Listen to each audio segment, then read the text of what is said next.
Hello, this is part 2 of the tutorial. We're basically picking it up from where we left off last time. This tutorial will be covering how to add a blur effect into basically a structure in our video. We need to go to the color tab, and as you'll see, there's a lot going on. In the color tab, we have something called nodes that are used to add effects to our video. This is a corrector node, which is the default node that is created for every clip. Here we have all the clips in our video. So we'll start using the second clip, which basically consists of a static wall of text. To add a blur effect, let's say that we don't want to show this block of text, that we want it to be blurred out because it contains sensitive information. We can go ahead and select the window tab. Select whichever shape is appropriate for whatever we want to blur out. In this case, I'll just use a rectangular shape, or linear, how they call it in Davinci. And we can zoom this and basically drag the shape all over the part of the video that we want to cover.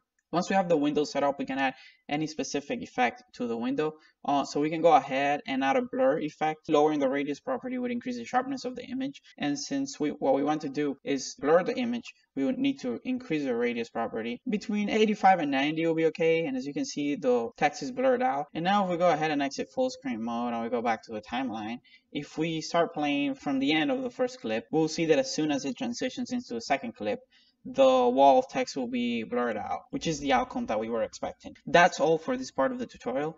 If you want to learn how to blur dynamic objects, then move on to the next part of the tutorial. If you're not interested in that, then you can just go ahead and move on to the last part of the tutorial, which will be on rendering our video.